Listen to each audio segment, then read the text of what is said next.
Benarkah Jawa kuno mengenal kanibalisme? Dari naskah sejarah hingga mitos Aji Saka.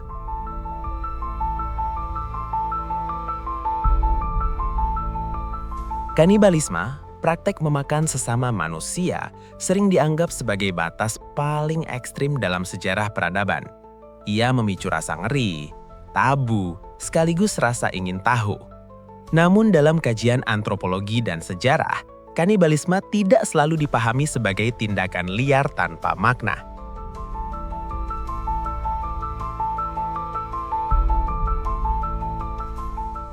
Di sejumlah kebudayaan, praktek ini justru memiliki fungsi simbolik, religius, dan sosial yang jelas. Di beberapa belahan dunia, kanibalisme bukan sekedar mitos atau cerita lisan. Ia meninggalkan jejak nyata yang bisa ditelusuri hingga hari ini. Di peradaban Aztec, di Mesoamerika misalnya, kanibalisme ritual adalah bagian dari kosmologi. Praktek ini tidak hanya diceritakan dalam teks, tapi juga terdokumentasi secara material.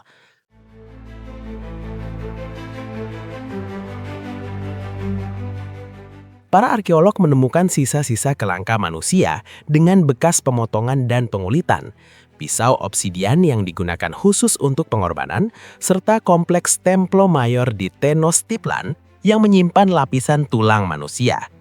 Catatan tertulis dari sumber Aztec sendiri diperkuat oleh laporan awal bangsa Spanyol menggambarkan bahwa memakan bagian tubuh korban dipercaya sebagai cara menyerap teotl, energi ilahi demi menjaga keseimbangan alam semesta.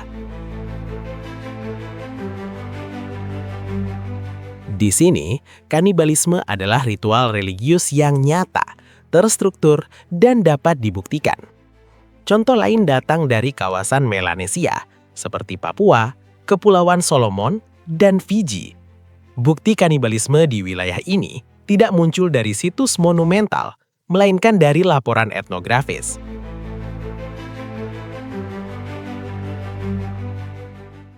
Antropolog abad ke-19 dan awal abad ke-20 bersama kesaksian misionaris dan penjelajah mencatat praktik pemakanan manusia dalam konteks tertentu. Tradisi lisan masyarakat setempat pun masih menyimpan ingatan tentang praktek tersebut. Dalam banyak kasus, kanibalisme dilakukan sebagai bagian dari ritual perang, sarana menyerap kekuatan musuh, atau sebagai elemen dalam sistem sosial tertentu.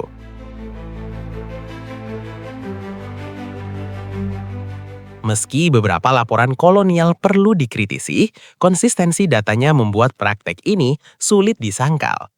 Dari dua contoh ini, kita melihat satu pola penting, di mana kanibalisme benar-benar terjadi, selalu ada jejaknya, entah berupa bukti arkeologis, laporan lapangan, atau tradisi yang masih bisa ditelusuri.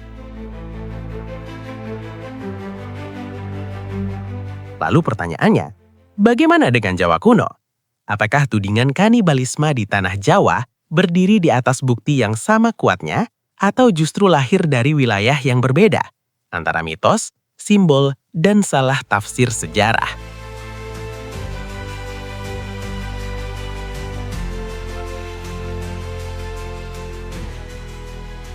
Sejarah Jawa kuno sering terdengar mistis, keras, bahkan kadang ekstrim. Salah satu tudingan yang kerap muncul adalah, benarkah orang Jawa kuno, bahkan rajanya, melakukan kanibalisme?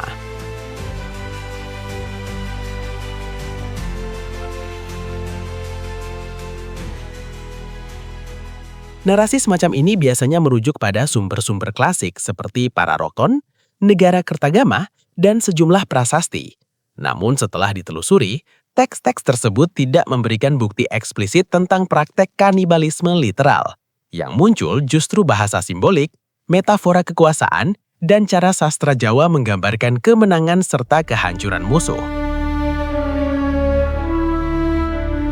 Dalam Pararaton, naskah yang disusun sekitar abad ke-16, diceritakan tumbangnya Raja Kertanegara dari Singhasari pada tahun 1292 akibat serangan Jayakatwang dari Kediri. Disinilah sering muncul klaim bahwa Jayakatwang memakan hati dan darah Kertanegara sebagai ritual kemenangan. Masalahnya, para Roton tidak pernah menyebutkan praktek itu secara literal. Ungkapan-ungkapan yang dipakai lebih tepat dibaca sebagai bahasa simbolik. Gaya sastra Jawa yang gemar menggunakan metafora teras untuk menandai kemenangan mutlak dan penghinaan terhadap musuh. Memakan hati dalam konteks ini bukan tindakan biologis, melainkan penegasan bahwa dendam telah terbalaskan dan musuh ditundukkan sepenuhnya.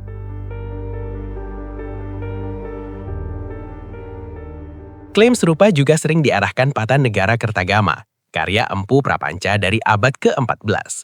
Ada tudingan bahwa Raja Hayam Wuruk melakukan kanibalisme ritual dengan memakan daging musuh yang dikalahkannya. Padahal, jika kita mengenal watak Negara Kertagama, tudingan ini terasa janggal sejak awal.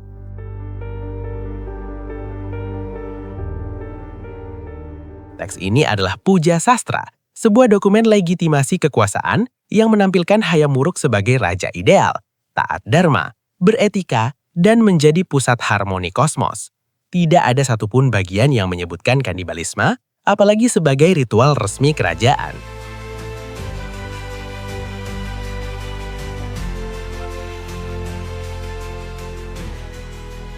Tuduhan ini lebih mencerminkan salah tafsir modern ketimbang isi teks aslinya.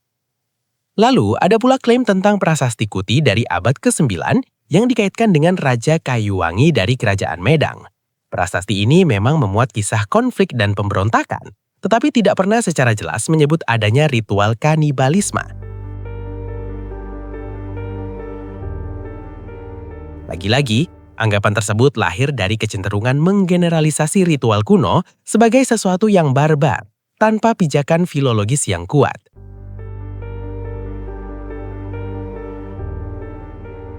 Jika ditarik lebih luas, hingga kini, tidak ada bukti tekstual eksplisit maupun temuan arkeologis yang menunjukkan bahwa kanibalisme literal pernah menjadi praktik ritual di Jawa kuno.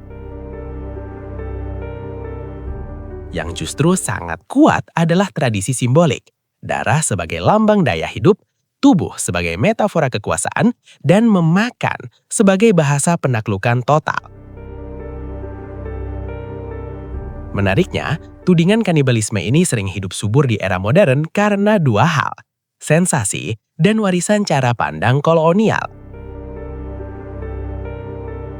Sejarah Nusantara kerap dilukiskan secara berlebihan sebagai liar dan brutal, padahal kebudayaan Jawa justru terkenal dengan kerumitan simbol, etika, dan lapisan makna. Lalu jika bukan dari teks sejarah, dari mana gambaran raja pemakan manusia itu berasal?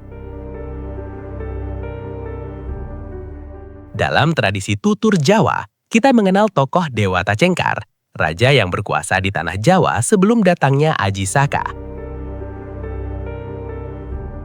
Dewata Cengkar digambarkan sebagai penguasa bengis yang memiliki kebiasaan memakan manusia, terutama rakyatnya sendiri. Ia bukan sekedar raja lolim, tapi simbol kekuasaan yang telah melampaui batas kemanusiaan.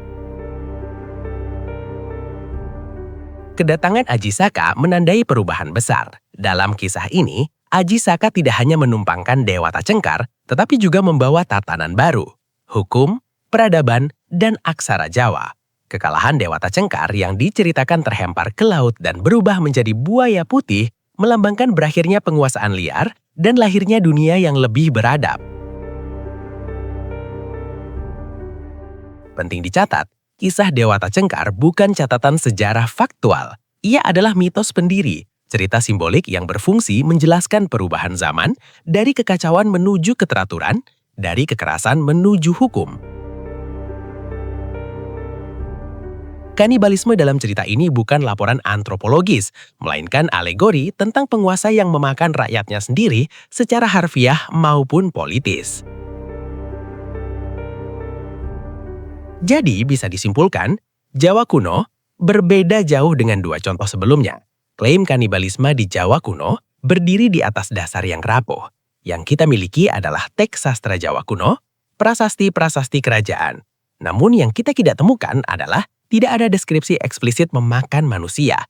Tidak ada sisa arkeologis yang menunjukkan praktek tersebut. Tidak ada tradisi lisan yang mendukung kanibalisme ritual. Sebaliknya, Teks Jawa kuno justru sangat simbolik, penuh metafora tentang darah, tubuh, dan penaklukan, menekankan etika raja dan tatanan kosmis. Membaca pemakanan musuh secara literal dalam konteks Jawa kuno adalah sebuah anakronisme, memaksakan kacamata modern ke teks simbolik masa lalu. Hingga kini, tidak ada bukti bahwa kanibalisme pernah dipraktikkan secara harfiah dan sistematis. Yang kita temukan justru bahasa sastra yang keras, simbol kemenanan total, dan ritual yang dipahami secara spiritual, bukan biologis. Membaca teks Jawa kuno tanpa memahami konteks budayanya sama saja seperti membaca puisi sebagai laporan forensik. Hasilnya pasti melenceng. Sejarah bukan soal siapa yang tampak paling kejam, melainkan siapa yang paling jujur dalam membaca dan menafsirkan sumber. Jika teks sejarah Jawa kuno tidak memberikan bukti kanibalisme literal, sementara kisah Dewata Cengkar jelas berada di ranah mitologi, maka tudingan bahwa Jawa kuno kanibal lebih tepat dipahami sebagai akibat salah baca antara sastra, simbol, dan cerita asal-usul yang diperlakukan seolah catatan peristiwa. Jawa kuno memang keras, tetapi kekerasan itu diekspresikan lewat simbol dan cerita, bukan lewat praktik yang bisa dibuktikan secara fisik. Dalam kisah Aji Saka dan Dewata Cengkar, yang dimakan bukan sekedar manusia, melainkan akal sehat, hukum, dan kemanusiaan, hingga akhirnya peradaban datang untuk menghentikannya.